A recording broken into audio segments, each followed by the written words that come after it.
If you haven't already, please take a moment to read through the space critique assignment sheet below this video right now. This video is intended to be supplemental to the assignment sheet, not in place of the assignment sheet. So I'd like you to read through and make sure that you understand everything, and then this video will go through some of those things in more detail. I'm going to go through some of the things in the space critique, but before I even start talking about any of these things, I do want to say when you're thinking about spaces for the space critique, make sure that you're choosing wisely. Make sure that you're choosing a social media space that you do know a little bit about. This can be the social media space that you used for the social media assignment earlier this week, but it doesn't have to be. It can be one that you're much more familiar with if you'd prefer. It doesn't need to be new to you. It can be any social media space. Just remember that the space needs to be multimodal, active, and social. So any social networking site should be fine. Instagram, Snapchat, any space where you're posting media should be fine, YouTube or Twitch. Any online forum or aggregator such as Reddit or Pinterest should be fine. Any of those spaces are okay with me.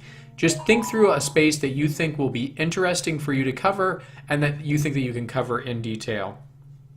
After you've chosen a space, I want you to go back to the space, start using it like you normally would, but think about these 5 things that have come out of our reading. The first is the modes of communication. What modes are they using in addition to alphabetic text to convey meaning? So are they using audio? Are they using video? Are they using GIFs? Are they using emoji? What ways do they convey meaning to other users? And try to think about not only how does a single mode convey meaning, but how do the modes interact with each other? So if somebody uses an image and then posts a caption with it, how does that caption change the meaning of the image in interesting ways? Next, I'd like you to think about the affordances and constraints. This is, what does the space allow you to do and think and be, and what does this space allow you to not do, not think, not be? This is really important for thinking about what is allowed within the space and what it lets you do. So let me give you an example of that. I know that that sounds a little bit unclear. So let's think about Snapchat. So on Snapchat, you can only make a post that includes an image or video. If you're making a post to your Snap story, it can't be text alone. The videos, the images need to be cropped in a very specific way. Videos need to be relatively short. You can put text on it, but there's not enough room to put that much text. So you are limited in very specific ways on Snapchat. Now, take that one step further and think about actually what that allows you to do within the space. So if I wanted to engage in political discourse, that really wouldn't be very effective on Snapchat. It's too short. You can't get into complications and nuance on the space. So it's not really designed for that. What is it designed for instead? What can you be in that space? And what can't you be?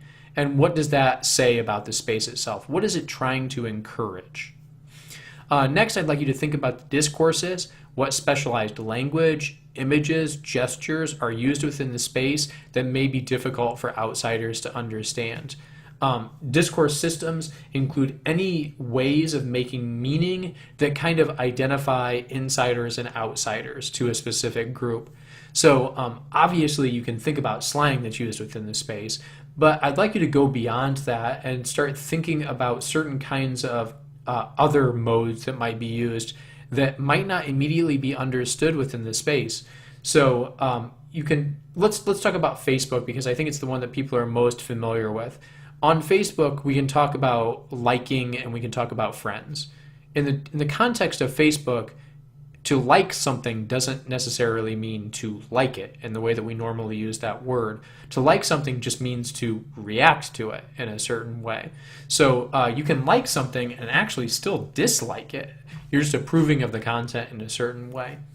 And friends in that space aren't necessarily your friends in the same way that you would use the word outside of the space. So both of those words have specialized meaning within that context. But there are also images that have specialized meaning within that context. So when you like something, you have an option of whatever it is, 5 or 6 different symbols that you can do on there. Now, you have a heart symbol in there. And when people use that heart symbol, they use it to mean a number of things. It can mean that you love something, of course, but it can also mean showing support. So if I put a heart symbol, somebody mentions that their grandfather died, and I put the heart symbol on there, it doesn't mean that I love that their grandpa died. It means that I am sending my support. So those images have specialized meaning within the context that a new user might not know.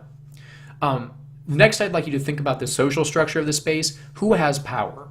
And how is that power exercised? For example, who can make, edit, and delete content other than the original creator? Now, this is the one that people often kind of skimp on.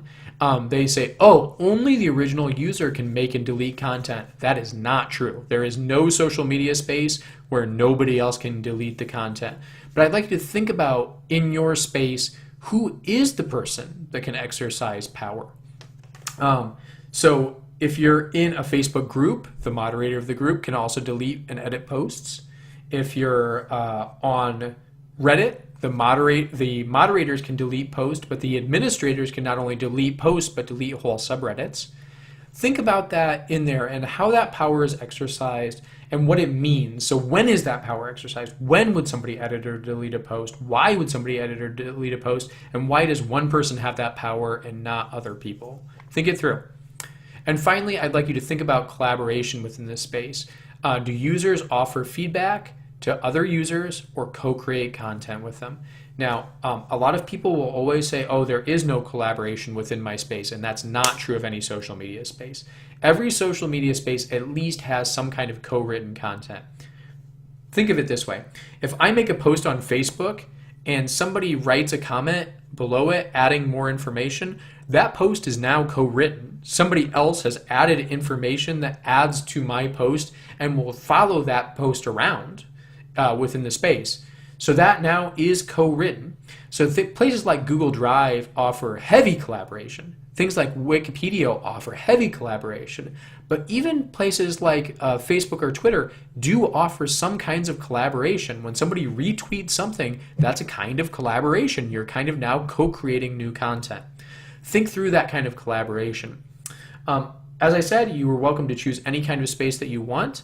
But I do suggest choosing one that you're already familiar with. I do also suggest choosing one that's relatively small. I don't suggest choosing all of Facebook because it's just too complicated. There's too many different things going on. But choosing a smaller Facebook group is a good idea for this.